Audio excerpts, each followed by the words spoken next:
Sometimes the people are quite simply wrong. They definitely missed out by not going to see these movies when they were in theaters because they were a blast. DreamWorks didn't know what they had in Galaxy Quest. Upon its release in December 1999, the sci-fi comedy about the cast of a Star Trek-type TV series getting whisked away on a real space adventure opened at an embarrassing number 7 for its weekend at the US box office.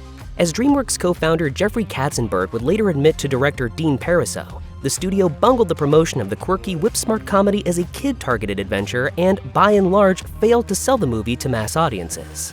Nevertheless, the film picked up momentum over the course of its theatrical run, eventually recouping twice its production budget over the course of 5 months. Maybe it's an exaggeration to call it a box office bomb, but considering a legacy with almost no promotion, it's clear that it could have performed so much better if given the proper support. You guys came. Who wants the grand tour? Galaxy Quest is now a highly regarded film in the sci-fi canon, boasting career-high performances from Sigourney Weaver, Tim Allen, and the late Alan Rickman. In addition to being a charming work in its own right, Galaxy Quest also has a special place in the hearts of Star Trek fans who have adopted it into their own uneven film canon. It's a film in part about fandom itself, and its devotees honored it with a retrospective film Never Surrender, a Galaxy Quest documentary for its 20th anniversary in 2019.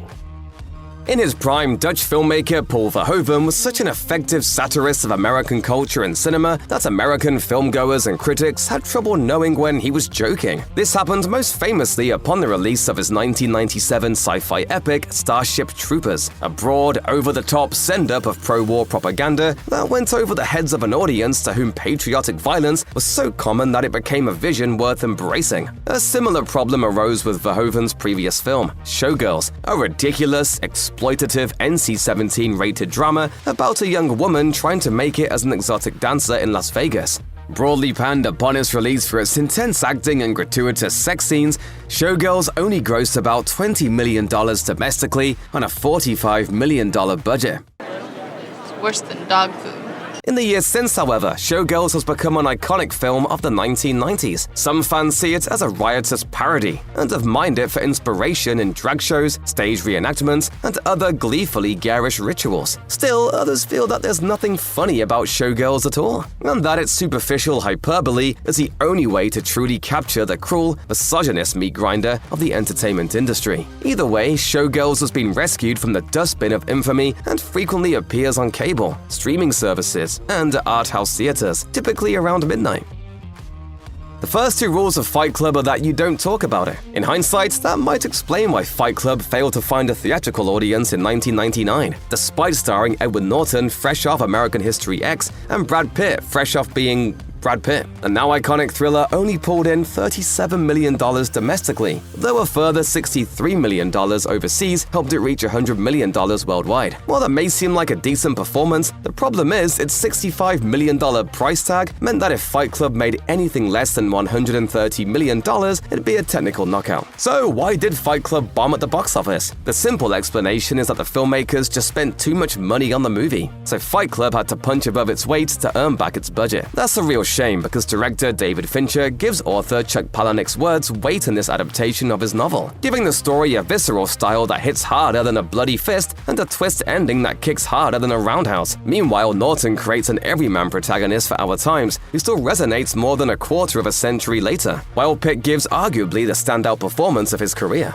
You may not be able to talk about Fight Club, but you won't stop thinking about it after the credits have rolled. The late 90s were a time of rapid change in the animation industry. The Disney Renaissance had revived mass interest in animated films, but Disney alone seemed capable of turning one into a massive hit. After the continued success of Pixar proved that computer-driven animation was here to stay, studios across Hollywood and beyond were scrambling for a direction. It was during this time that Warner Brothers recruited animator Brad Bird to overhaul their process with an ambitious new feature called The Iron Giant. The Iron Giant is a masterful film on both a technical and story level, showcasing the potential of blending traditional and digital animation in service of spinning a heartwarming sci-fi twist on a classic boy and his dog narrative. Accessible to kids but textured enough for adults, The Iron Giant is just about everything you could want from an all-ages animated adventure film. Except by the time it was finished, Warner Brothers had already given up on its feature animation department. The financial failure of their previous release, Quest for Camelot, convinced them to get out of the business, so The Iron Giant was released with minimal promotion and recouped a mere $23 million from its $70 million budget. A twist ending was yet to come, however, as critical acclaim and frequent replays on cable's Cartoon Network helped the film find a cult following. Today, The Iron Giant is a recognizable pop culture touchstone, making cameos in Ready Player One and Space Jam a new legacy, and is considered one of the best animated movies, perhaps even one of the best science fiction movies of all time. The Halloween classic Hocus Pocus has a passionate coven of converts who adore its mix of Disney vibes and black magic. However, there's no denying that it crashed worse than a tipsy witch on a broomstick when it dropped in 1993. Veteran film critic Roger Ebert may have summed up the viewing experience most aptly when he wrote, "Watching the movie is like attending a party you weren't invited to, and where you don't know anybody, and they're all in on a joke but won't explain it to you." The film brought in around $40 million during its original run, on a budget of $28 million. When you factor in all the other costs of making and promoting a movie, Hocus Pocus was a big flop for the Mouse House. So how could Disney miss with such a surefire Halloween hit? Well, the simple answer is that they didn't release it during the Halloween season. Instead, execs inexplicably thought it was a bright idea to unveil Hocus Pocus in July, or Jurassic Park was still stomping to a record-breaking run in the theaters. As a result, Hocus Pocus flew well under the radar. Thankfully, the film built up the following it deserved over time, and even earned a sequel in 2022. To this day, Hocus Pocus remains a delightful romp with its three leads. Bette Midler, Sarah Jessica Parker, and Kathy Najimy played the Sanderson sisters with such gleeful gusto you almost find yourself rooting for them over the kids. The Keanu Reeves renaissance continues, largely via his John Wick movie franchise about a beleaguered former assassin, but he has already appeared in a whole host of great movies starring beleaguered guys named John, from Johnny Utah to John Constantine to Don John. But easily one of the best and weirdest Johns that Reeves has played is the titular role in Johnny Mnemonic, a much-derided movie in spite of its all-star cast. It almost single-handedly set back the cyberpunk movement while earning Reeves a Razzie nod for Worst Actor. Hit me. Reeves' Johnny is trapped by his circumstances. He's traded in his memories to be a data courier. His brain is wired to receive uploads. He wants to do one big job in order to make money and buy back the memories he's lost. But yesterday's technobabble is today's modern age. It's honestly a wonder that millennials haven't gravitated more toward this movie. I want to get out of this rat hole. I want to get online. I need a computer. While a fairly low budget is no help, the flick's biggest flaw is perhaps that it came out about 20 years too early for your average moviegoers to relate to its cyberpunk subject matter. Whereas Captain America is box office gold today, in the early 90s, a superhero period piece about a handsome, patriotic hero in World War II could barely cover its own budget. The Rocketeer follows Mechanic Cliff as he becomes a hero by donning a stylish jacket and rocket pack to uncover a hidden Nazi plot in Hollywood. The Rocketeer has got a refreshing ease to the pacing and style, plus stylish design and earnest execution. How do I look? Like a hood ornament. It's easy to see why director Joe Johnston got the chance to reinvent another superhero decades later with Captain America: The First Avenger. His Rocketeer is a strong, criminally underrated film that just didn't really connect with audiences. It may be that the film was released too early to tap into the now current superhero zeitgeist, or maybe it was ignored in favor of other family fare. Either way, the film is absolutely worth revisiting, especially with Timothy Dalton's performance as an over-the-top Errol Flynn-esque actor.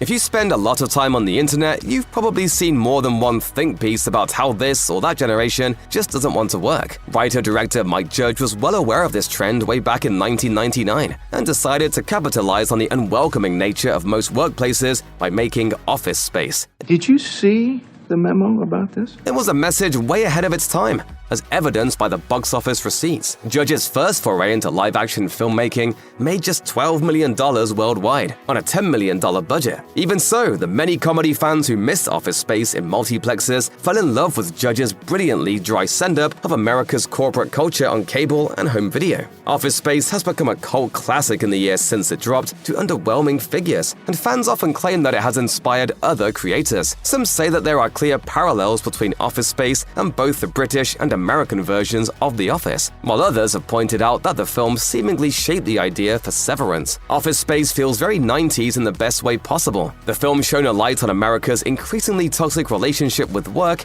in a brutally hilarious fashion, and is directly responsible for many memes lampooning work culture in the modern day.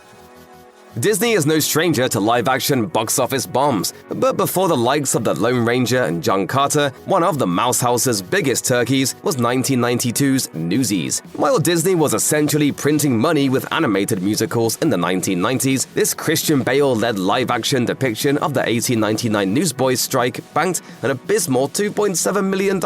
Of course, live-action movie musicals have been hit or miss at the box office for decades, which is why 2023's Wonka wasn't even marketed as one. So if the elevator pitch for Newsies doesn't sound particularly appealing to you, it didn't excite moviegoers in 1992 either. The thing is, it's the music that makes a musical, and longtime Disney maestro Alan Menken managed to craft some infectious melodies out of labor relations. Newsies boasts a peppy and upbeat soundtrack, featuring such memorable tunes as Seize the Day and The World Will Know. Actor and writer Harvey Fierstein knew that Disney had something, so he retooled Newsies as a successful stage production that became a hit after moving to Broadway in 2012. We wouldn't be surprised if the musical based on the movie becomes a movie again, and would be even less surprised if marketing took the Wonka route and didn't even advertise it as a musical. In the meantime, why not give this flawed but undeniably charming flick a try?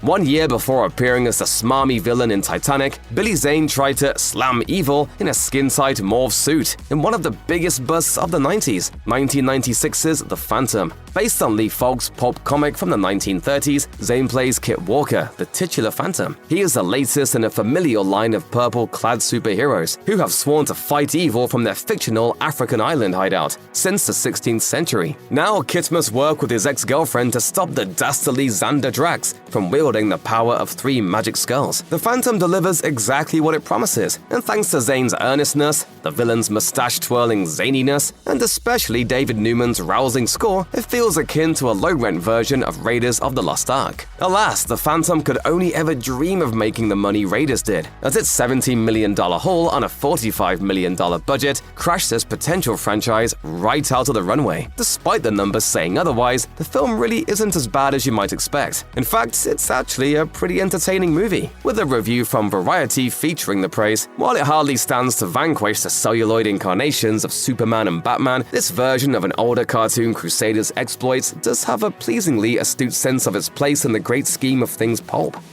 While Alien might be the most well-known horror movie that takes place in space, it's far from the only one. Paul W.S. Anderson's Event Horizon is a slow-simmering film that taps into that uniquely human fear of space as an endless, empty void. The movie follows a crew investigating a distress signal coming from the titular spaceship, which had disappeared 7 years prior. What follows is a kaleidoscope of horrifying images, spooky Latin phrases, and the creeping realization that flying millions of miles through space doesn't put you any farther away from hell. What happened to your eyes? Where we're going, we won't need eyes to see. Horizon is pretty handily Anderson's best movie, combining the bloody genre thrills that pervade his other work with an able cast that is able to inject the necessary gravitas. Sam Neill in particular is absolutely terrifying as the member of the space crew most susceptible to the dark whispers of the otherworldly horror on the ship. If the Alien movies didn't completely turn you away from space travel, then Event Horizon certainly will. As frustrating as it must be for any artist to be years ahead of their time, it must be agony to precede their moment by mere months. Such was the case for writer-director Alex Proyas. His 1998 film Dark City is a rain-soaked, leather-clad sci-fi thriller about a man who learns his reality is not what it seems, and that he and everyone he knows is being manipulated by an invisible, malevolent force. They mix and match our memories as they see fit, trying to divine what makes us unique. If you think that sounds sort of like 1999's The Matrix, you're not the only one. The 10 people who saw Dark City in theaters also thought so, as did critic Roger Ebert. Dark City was dropped into theaters in February 1998, debuting at number 4 at the domestic box office and sliding ever downward from there, barely winning back its $27 million budget. Just a year later, The Matrix would become a massive pop cultural phenomenon and Hollywood action cinema would never again be the same. Dark City would have to settle for status as a cult classic, albeit one that Ebert recorded a rare commentary track for its DVD. Perhaps in no universe does Dark City receive the same love and attention as the Wachowski masterpiece. Nonetheless, Dark City still deserves better than languishing in obscurity. Weird, moody, and distinctively 90s, Dark City is like a missing tonal link between The Matrix and Blade Runner, and is worth a watch for any science fiction devotee. Have you ever jacked in? Have you ever wire tripped? Today, filmmaker Kathryn Bigelow is best known as the first woman to win the Academy Award for Best Director, as well as the director of the 1991 classic Point Break starring Keanu Reeves and Patrick Swayze. In between these two triumphs, however, Bigelow's career was nearly tanked by the colossal box office failure of her 1995 cyberpunk noir Strange Days. Written by Bigelow's ex-husband, James Cameron, and occasional Martin Scorsese collaborator Jay Cox, Strange Days is a stylish, visceral thriller set in a near future in which memories can be recorded, relived, and exchanged on the black market. When a scummy memory dealer happens across a recorded memory of a heinous crime, he teams up with a lovelorn badass to solve a case that the police don't seem to care about.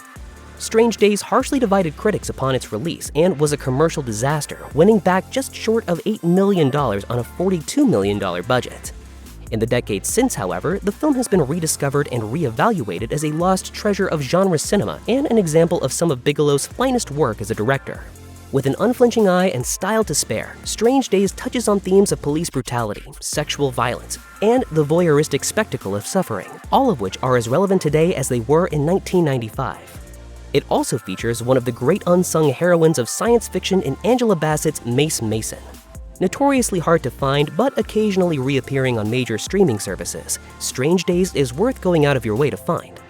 One of the great injustices in cinematic history is that not nearly enough people went to see Joel and Ethan Coen's 1998 masterpiece, The Big Lebowski, when it opened in theaters. Perhaps moviegoers at the time just didn't know what to make of a psychedelic pseudo-spoof of film noir with Jeff Bridges' slacker stoner in place of the sleuth. With almost $90 million domestic on a $15 million budget, The Big Lebowski was a bomb in North America, though its $47 million worldwide managed to save it from the gutter. Besides being one of the most quotable movies of all time, The Big Lebowski is a showcase for some of the most memorable performances from the likes of Philip Seymour Hoffman, Julianne Moore, Sam Elliott, Steve Buscemi, John Turturro, John Goodman, and of course, Jeff Bridges. What makes the film so special is that you can tell every single one of them is having a blast with the Coen's signature dialogue. The Los Angeles set film is an absurd existential hybrid that almost defies categorization, besides being funny in a non-traditional way. Over the decades since its release, The Big Lebowski has gone from a box office flop to a bona fide cult classic. But even with its late-in-life acclaim, some folks still might not see the appeal. Yeah, well, that's just like your opinion, man. A debonair billionaire who spends his evenings fighting the forces of evil is often a recipe for a blockbuster. For example, when that billionaire is named Bruce Wayne and his alter ego is Batman, people usually come flocking. When it's Lamont Cranston parading around as the Shadow, however, it's a different story. Despite being a big inspiration for Batman, the Shadow has never come close to reaching the same heights as The Dark Knight. Debuting in 1930, nearly a decade before Bob Kane with Bill Finger debuted Batman, the Shadow was a mainstay on radio and B-movie serials throughout the 30s and 40s. But it would be 64 years before he got the big-budget tentpole treatment with 1994's The Shadow. Starring Alec Baldwin as the eponymous Avenger, The Shadow cost $40 million, but only swooped up $31 million domestically, less than Tim Burton's Batman made in one weekend in 1989. Despite its poor performance in theaters, The Shadow is certainly not a bad film and deserved more than its mediocre reviews. Anchored well by Baldwin and bolstered by an all-star supporting cast, including John Lone, Ian McKellen, and Peter Boyle, it's a fun, pulpy popcorn flick. It's also scored with grim grandeur by Jerry Goldsmith. To this day, the reason The Shadow fared so poorly at the box office remains as mysterious as the titular figure himself. Superhero movies might not have been all that popular in the 90s, but they were at least more popular than superhero parodies. With that in mind, Mystery Men never really had a chance. Still, people who slept on the film missed an endearing superhero story with one of the strangest casts ever assembled. Ben Stiller, William H. Macy, Tom Waits, Eddie Izzard, Paul Rubens, Hank Azaria, and a Michael Bay cameo. It's a quintessentially 90s movie, complete with a Dane Cook sighting and a music video tie-in to Smash Mouth's All-Star. With the current glut of superhero movies, it's a delight watching the misfits of Mystery Men fumble around with their mostly useless superpowers. can't throw a knife sometimes? No, I when someone's can't. trying to kill me? You can't use a rake sometimes? No, I'm the shoveler. Well, I'm the Blue Raja. I'm not Stab Man. In fact, many of the jokes in the film have actually improved with age. Last Action Hero has the perfect recipe for a hit movie in the 2020s. It stars Hollywood's preeminent muscle man playing a parody of his own stock character in a marathon of cute cameos and gags about the tropes of action cinema. I'll be back. Ha! You did not gonna say that, did you? That's what you always say. The movie starred Arnold Schwarzenegger, was directed by John Die Hard McTiernan, and arrived in theaters about 30 years too early. For modern audiences who love nothing more than when movies shamelessly riff on other more familiar movies, it'd likely have been both a critical darling and a box office hit. In 1993, however, Last Action Hero was seen as a career-threatening dud for all involved. It barely stood a chance to begin with, opening against the second weekend of Jurassic Park, which would soon unseat E.T. as the highest-grossing film in US history. Critical reception didn't do it any favors either. Variety's review dismissed it as a joyless, soulless machine of a movie, and they weren't its only haters. Though it would recoup its budget internationally, it seriously underperformed at the domestic box office and would be Schwarzenegger's only outright flop of the 1990s. In hindsight, Last Action Hero is one of the actor's better comedies. 1 part Terminator 2, 1 part Who Framed Roger Rabbit, and 1 part Robert Altman's The Player. It's an absolute treat for fans of 80s and 90s Hollywood excess. It's joke-dense, action-packed, and littered with Easter eggs for the eagle-eyed cinephile. The Coen brothers have made a successful career for themselves with a slew of distinctive scripts. While they found plenty of success and cult status, that doesn't mean they're immune to failure, even for one of their best movies. The Hudsucker Proxy is a biting satire of big business, and although filled with characters who talk fast and wear sharp clothes, is a loving homage to classic feel-good movies like Mr. Deeds Goes to Town and It's a Wonderful Life. The film follows Norville Barnes as he moves to New York from Indiana and accidentally becomes head of a massive company as the unknowing patsy for a complicated scheme to depress stock prices. Whoa. As with any Coen brothers movie, the film is packed to the brim with memorable dialogue and likable characters. But the look of Hudsucker was so striking that more than a few critics and audiences felt put off and confused. In his review, Roger Ebert called the film all surface and no substance, but argued that it was a pleasure to regard and well worth the trip to the theater. If nothing else, there's never been a better explanation for why hula hoops exist. Samuel L. Jackson surprised the audience on The Tonight Show with Jimmy Fallon when he said that his favorite role from his filmography is Mitch Hennessy from 1996's The Long Kiss Goodnight. And while those who are familiar with the character would probably agree the performance is on par with Jackson's more iconic parts, it's not surprising that much of his audience may not have heard of it. On a $65 million budget, The Long Kiss Goodnight barely made $33 million. It was a colossal dud that lead Gina Davis and director Rennie Harlin most definitely did not need just 1 year after Cutthroat Island. It's a little sad that moviegoers didn't vibe with The Long Kiss Goodnight, because it really is a criminally underseen action movie. Davis plays a highly trained, amnesia-stricken government assassin who is roused from her cozy suburban life as a schoolteacher and single mother after an accident. She hires Jackson's private detective to discover her past, only for former adversaries to come after her and her daughter. The bickering co-leads are great. Harlan's direction is tight, and Shane Black's script is whip-smart. It's a shame nobody saw The Long Kiss Goodnight at the time, but you should definitely check it out now for some incredible line delivery on Jackson's part, if nothing else. Were you always this stupid, or did you take lessons? I took lessons. 1 year after Quentin Tarantino arrived on the scene with Reservoir Dogs, and 1 year before he established himself as one of America's brightest filmmakers with Pulp Fiction, there was True Romance. The 1993 film isn't usually brought up when discussing Tarantino's body of work because it's one of the few films he wrote but didn't direct. Instead, those duties fell to a very different kind of filmmaker, the late Top Gun director Tony Scott. Unsurprisingly, this distinction creates a pretty large juxtaposition between True Romance and other Tarantino films. Christian Slater plays an Elvis-worshipping, grindhouse movie-loving loner called Clarence, who falls in love with a sex worker named Alabama. The lovebirds end up going on the run from the mob after Clarence kills Alabama's pimp and accidentally steals a suitcase of cocaine. In many ways, this plot is the epitome of a Tarantino movie, which makes the fact it wasn't directed by him all the more wild. Sadly, the film failed to make a profit, only just managing to claw back its $12.5 million production budget. Moviegoers eventually fell in love with True Romance, however, making it a cult classic. Funny enough, one of the movie's biggest fans was Tarantino. Tarantino has also written the original script for Oliver Stone's Natural Born Killers, and famously refused refused to watch the final product because he hated what was done to it, but he loved Scott's interpretation of true romance, and so do we. The original Tank Girl comics are an energetic, frenetic, counterculture blast to the eyeballs with a unique art style by Jamie Hewlett, but it was the character of Tank Girl herself that endeared the comic to fans. She was rude, hyper-violent, and so utterly unconcerned with other people's opinions that she became a 90s embodiment of Riot Girl-adjacent punk. Depicting a comic with such a specific visual voice and character might have been a tall order, but the film adaptation of Tank Girl does about as good a job as it's possible to do with the backing of a major film studio. Drop something? To start with, Lori Petty is a picture-perfect Tank Girl, nailing the irreverence and punk attitude of the character. The movie itself is a mishmash tonally and is almost impossible to defend or recommend. You either get it or walk away shaking your head. The movie is defiantly visually abrasive, but loaded with a dynamite soundtrack and a charismatic lead. Ravenous is a brilliant subversion of audience expectations, a horror movie as funny as it is scary. The film follows a mid-19th century war hero exiled in the Sierra Nevada, investigating stories of a Wendigo, a human given otherworldly strength after eating the flesh of another man. Guy Pearce shines as the ousted captain, struggling with survivor's guilt and the consequences of the actions which brought him into exile. The entire cast is able to tap into the film's tone, pushing for laughs and humorous scenes and giving weight to the dramatic ones. Ultimately, the film's a biting satire of American exceptionalism, capitalism, and manifest destiny. It's a rare film that's able to make such subject matter work within a horror movie structure, and doubly so within a film that's funny as well.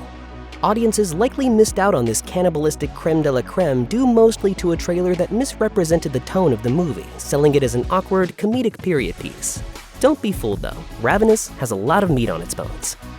After debuting as a feature director with 5 consecutive hits, Tim Burton pivoted away from his usual flights of fancy towards a quirky, black-and-white biopic saluting one of the most famously inept filmmakers of all time, Edward D. Wood Jr. Starring Johnny Depp as the titular auteur of schlock, Ed Wood is a terrific showbiz comedy with tremendous heart. Wood's story, or at least this version of it, fits the Tim Burton mold perfectly, painting a portrait of a man whose quirks make him an outsider until he seizes the opportunity to share his uniqueness with the world. Unlike the talented Edward Scissorhands, however, what makes Wood unique is a total blindness to how terrible his art really is. Ed Wood is Tim Burton's most critically celebrated film, winning Martin Landau an Academy Award for his supporting role as washed-up horror icon Bela Lugosi. For all its acclaim, however, it was a clunker at the box office, recouping only about a third of its production budget. It remains Burton's lowest-grossing film by far, and he has rarely strayed from his signature blood and pinstripes aesthetic since. Making a sequel to an iconic movie isn't usually a good idea. However, if Jack Nicholson's involved, that tune might change. Even if The Two Jakes, his 1990 sequel to 1974's Chinatown, doesn't come close to its predecessor, it's still pretty solid. Nicholson is back as private investigator J.J. Jake Gittes, who is hired by the other titular Jake for routine work. Unfortunately for Jake number 1, Jake number 2 decides to kill his business partner, who is also his wife's lover, which sucks Gittes into a web of conspiracy. The plot is a lot, especially when the movie contrives a connection to Chinatown. You'll be forgiven for being a little confused at some points, but we don't watch retro detective stories for coherence, we watch them for their coolness factor, and this film does not disappoint. Sadly, after The Two Jakes tanked with only $10 million in box office receipts, the film was practically forgotten about, though many critics feel this is a shame. As the Los Angeles Times wrote, The Two Jakes may not be a masterpiece, and it certainly never approaches the Greek tragic grandeur of Chinatown. But it's also a richer, more resonant movie than its non-existent reputation suggests. Robert Downey Jr.'s Oscar win for Oppenheimer was a long time coming, capping off what is perhaps the greatest comeback story in Hollywood history. While nobody could have predicted that he would become a blockbuster movie star as Tony Stark in the Marvel Cinematic Universe, he had long been respected as one of the greatest screen actors of a generation. One key reason for this accolade was his Oscar-nominated performance in 1992's Chaplin. Directed by the late Richard Attenborough, the biopic tells the tale of Charlie Chaplin, who recounts his life from poverty to silent film star to global icon. Downey Jr. leads an all-star supporting cast that includes Dan Aykroyd, Anthony Hopkins, Mila Jovovich, Kevin Kline, Diane Lane, Marissa Tomei, and James Woods. Yet, despite the stellar talent in front of and behind the camera, Chaplin failed to find an audience, banking only $9.2 million at the box office. I mean, couldn't you just enjoy it? I can't now. but I couldn't then. It meant too much. Performances like these earned Downey Jr. the dreaded box office poison label, which stuck with him for most of his pre-Iron Man career. When it comes to Chaplin, this criticism is wholly unfair, as Downey Jr. elevates what might have otherwise been a formulaic biopic to one we can't stay silent about. If you're a fan of Robert Downey Jr. or Charlie Chaplin, it's definitely a must-watch movie. Some might think the concept of Anthony Hopkins and Alec Baldwin fighting a psycho bear would be enough to sell a movie, and maybe it would have been if that were the title. Instead, the filmmakers went with The Edge, which is a decision they probably still regret. Written by acclaimed playwright David Mamet, 1997's The Edge stars Hopkins as a wealthy businessman whose plane crashes in the Alaskan wilderness. He is forced to survive with a photographer, played by Baldwin, who also happens to be sleeping with his wife. And if that's not bad enough, they're both being stalked by the aforementioned psychotic Kodiak bear. The Edge is anything but a relaxing and rejuvenating tour through the beautiful Alaskan landscape. Instead, it gives you a front-row seat to surviving one of the most harrowing wildernesses in the world. While Hopkins still had plenty of clout following the success of Silence of the Lambs, it wasn't enough to take The Edge to the heights producers may have hoped. But it never comes in the form or at the point we would prefer, does it? The film only received lukewarm reviews, and when the dust settled, it did not make back its budget at the domestic box office. It's hard to say why The Edge never found an audience, as it packs plenty of brain and brawn, and the A-list talent certainly elevates the B-list premise. In our opinion, it's about time this overlooked film came out of hibernation. With a total haul of $4.5 billion worldwide, Disney's Pirates of the Caribbean is one of the most successful franchises of all time. However, the first film probably felt like a gamble at the time, considering how spectacularly the 1995 pirate pick Cutthroat Island failed a few years before. This infamous movie remains one of the biggest bombs in Hollywood history. On a mega budget of $92 million, Cutthroat Island walked the plank with just $18 million worldwide. It put a big dent in Geena Davis's already faltering career as a leading woman, and director Rennie Harlin's reputation also took a big hit. Cutthroat Island became synonymous with box office bombs in the years that followed, and it's taken some people years to accept the fact that, all things considered, it's really not that bad. Forbes argued that the film deserves to be rediscovered after re-evaluating it on the 25th anniversary of its release. The publication even called it, quote, a huge, scaled, impressively practical, and unpretentious bit of over-the-top Hollywood junk food. Davis soars as a swashbuckler who enlists the aid of a conman as she races against her evil buccaneer uncle to recover treasure buried on the titular landmass. If you're looking to sail the 7 seas without drowning in CGI, you may want to chart a course for Cutthroat Island. Before the decade was through, the cast of the 90s film School Ties would find box office glory. Brendan Fraser, Matt Damon, Ben Affleck, and Chris O'Donnell all feature in the 1992 drama, but they were a long way away from the limelight at the time. Unfortunately for the up-and-comers, School Ties failed Movie Economics 101 with a $14.7 million take from a reported budget of $18 million. That's not exactly a passing grade, but thankfully the results weren't bad enough to sink these would-be movie stars' careers before they got started. Set in the 1950s, Fraser plays a Jewish student with a football scholarship at a prestigious prep school who feels he has to hide his background from his classmates. It's a bit heavy-handed at times, and comparisons to the generally superior Dead Poets Society didn't help. But School Ties is elevated by its cast of future A-listers. Fraser is especially watchable, embodying the movie star charisma he'd bring to The Mummy just before the turn of the millennium. School Ties isn't an amazing movie, but it's a good one, and is especially entertaining as a time capsule of industry giants before they hit it big. Revisiting the film in 2012, Time Out sang its praises, writing, "The script effectively dramatizes the school's competitive, hothouse atmosphere and is sensitive to the situations of all the pupils, as well as to the pressure of expectation and tradition."